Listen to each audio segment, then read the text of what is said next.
Buonasera Presidente Conte e complimenti. Buonasera. Ha visto che per vincere dovete essere uniti? Senz'altro da soli non si vince, però si vince con programmi coesi, obiettivi chiari e sicuramente quello che è successo in Sardegna è un passaggio molto significativo e importante, una vittoria straordinaria, per certi versi anche una sfida difficile, se non addirittura inaspettata. Però, ripeto, si vince se si è competitivi, quindi coesione, alleati affidabili, compagni di viaggio che ti consentano il giorno dopo di poter realizzare gli impegni presi con i cittadini. I cittadini sono stanchi di false promesse. Giusto, ma il Partito Democratico è un alleato affidabile in via permanente? Nel senso, andreste sempre insieme, visti i risultati. Ma guardi, il nostro schema è di dialogare sempre col Partito Democratico. Per quanto riguarda i territori, siccome c'è un'articolazione anche del Partito Democratico, ci sono interpreti anche territoriali diversi, delle volte riusciamo a convergere, elaborare progetti politici seri, condivisi, credibili, concreti, utili per i cittadini, delle volte no. E se non è possibile, una cosa importante è farlo capire a tutti i cittadini. Noi non siamo lì comunque per cercare di creare un cartello elettorale, andare a gestire il potere il giorno dopo e non saper cosa fare. Noi ci siamo solo a condizioni di massimo rigore. Quindi significa cartello elettorale significherebbe sempre a qualunque costo? Sempre a qualunque costo? No. Per noi vale la buona politica, progetti concreti, utili per i cittadini. Lei dice, a proposito di altre alleanze, non voglio compagni inaffidabili. Chi sarebbero?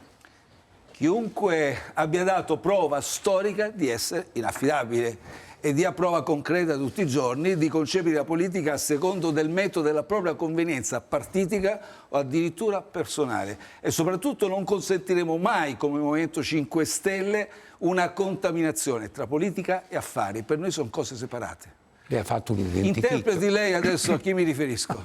Ok, capito. Ha compreso? Sì, perfetto. No. Credo anche gli spettatori a casa.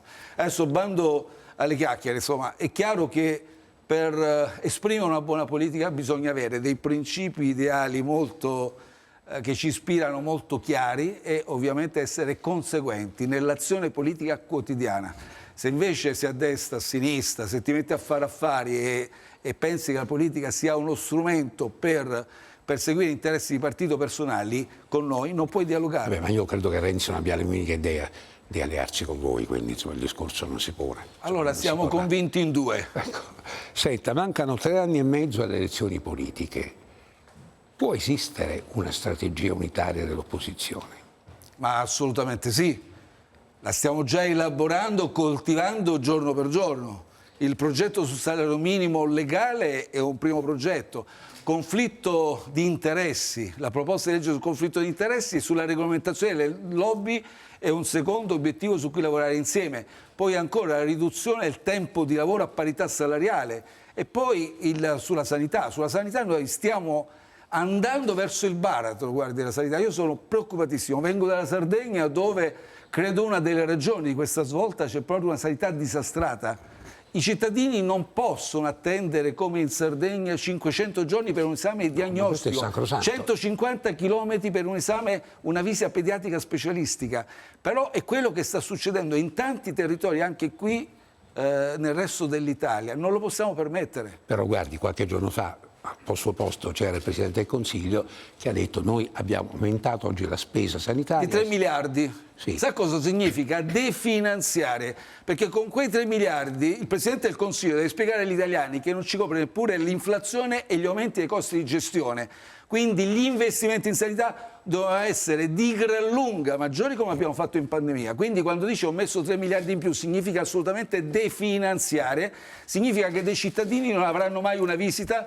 Il 16% dei cittadini sardi ha rinunciato alle cure. In Italia la media inizia a diventare elevata di chi addirittura rinuncia alle cure. Quindi venire qui e dire ai cittadini ho messo 3 miliardi in più significa prenderli in giro. Ha 25 secondi per dire lei al posto suo che avrebbe fatto. quanti soldi avrebbe dati alla sanità e dove li avrebbe presi. Ma innanzitutto non avrei certo concentrato sugli investimenti militari, ma lei lo sa che dopo 8 invidi aiuti militari, noi, a differenza della Germania e di altri paesi, non abbiamo ancora detto quando abbiamo speso, che armi abbiamo mandato, che tipologia di armi, perché è tutto segretato. Diciamolo, mettiamo Lei sa i soldi che è sul piano. molto meno di tutti gli altri. Ma come lo fa a dire, scusi, se è tutto segretato? Ma io dico, è possibile, noi viviamo in una democrazia parlamentare o no? Possiamo sapere quali sono gli investimenti destinati per aiutare, adesso a prescindere che noi siamo contrari e lo sapete, siamo per il negoziato di pace, possiamo dire ai cittadini che ci sono delle priorità e questo governo sta privilegiando alcune priorità anziché altre? Approfondiamo a porta. Intanto grazie. Presidente.